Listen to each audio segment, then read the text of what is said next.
collègues. Les élus générations s'expriment régulièrement sur les politiques éducatives, car dans le projet que nous portons pour Paris, elle répond aux deux principaux défis que nous avons identifiés: améliorer le quotidien des Parisiens et Parisiennes et préparer l'avenir. Le quotidien de toutes celles et ceux qui ont l'éducation en partage est bouleversé et incertain depuis mars 2020.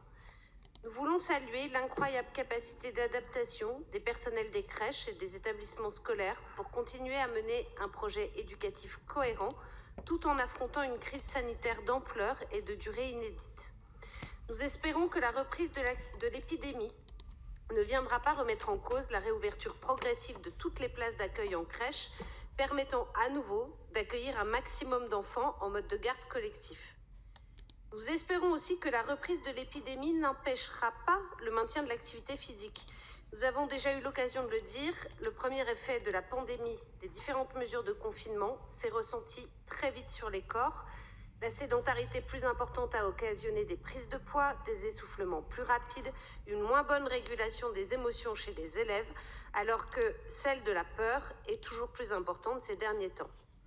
Alors les enfants du primaire à Paris sont quand même chanceux, car ils et elles ont une pratique dispensée par les professeurs de la ville de Paris en sport. Nous formulons un premier vœu, que le dispositif 30 minutes d'activité par jour annoncé par le gouvernement se déploie rapidement au-delà des 2000 premières écoles à l'échelle nationale annoncées.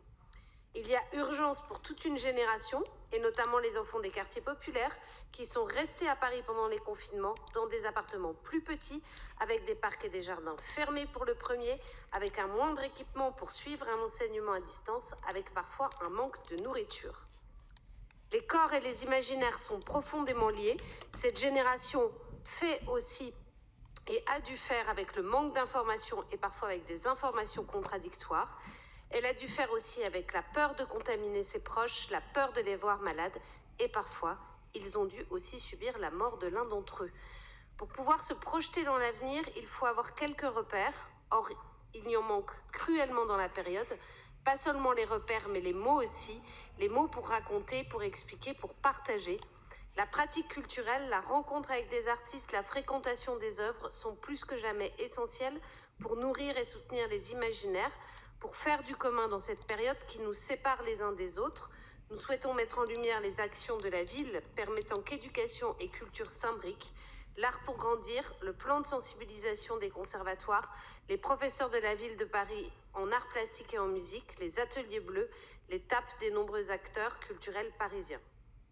Aujourd'hui, nous souhaitons particulièrement nous exprimer au sujet des étudiants et des étudiantes. Le diagnostic de la PUR, présenté lors du débat sur le PADD mardi, montre bien la spécificité de la présence étudiante à Paris. Alors nous voudrions alerter, et je sais que l'exécutif, et notamment par la voix de Marie-Christine Lemardelais, y est très attentif. Alerter sur la vie étudiante. Les prix des matières premières augmentent, se chauffer coûte cher, se nourrir coûte plus cher, se loger coûte toujours aussi cher. Nous proposerons prochainement une interpellation pour que la solidarité nationale le prenne en compte. Le montant des bourses était déjà insuffisant pour endiguer la précarité étudiante. Sans augmentation, il le sera encore plus. Alerter sur la santé mentale des étudiants et des étudiantes. La génération en deuxième année aujourd'hui d'enseignement supérieur est la génération bac Covid, la génération première année de fac à distance, la génération aussi victime de Parcoursup, en réalité victime du manque de place dans l'enseignement supérieur, manque de place en première année, manque de place en master. Il y a eu un défaut d'anticipation car le boom démographique était prévisible. Cette génération est passée par nos écoles, collèges et lycées et nous avons su la décompter.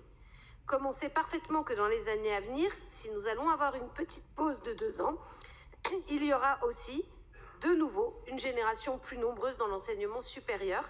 Il n'est pas raisonnable de compter sur la Belgique qui accueille cette année 20 000 étudiants, soit l'équivalent d'une fac française, pour assurer l'éducation et l'avenir des jeunes Français.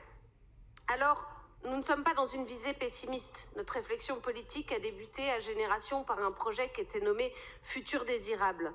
Nous proposons par cette communication quelques pistes de travail pour être à la hauteur de nos ambitions et pour améliorer le quotidien des jeunes et préparer leur avenir. Tout d'abord, nous attendons avec impatience la présentation de l'étude de la PUR sur le vécu des familles pendant la première partie de la crise Covid et un grand merci à Emmanuel Coblence, vice-président de la 6e commission, Merci pour son de conclure. organisation. Nous aimerions qu'elle permette un échange. Et ensuite, nous aimerions déployer une stratégie sur le sport. Et enfin, nous soutiendrons les délibérations pour la vie étudiante et nous proposerons dans le cadre de nos débats budgétaires le mois prochain d'amplifier ces choix.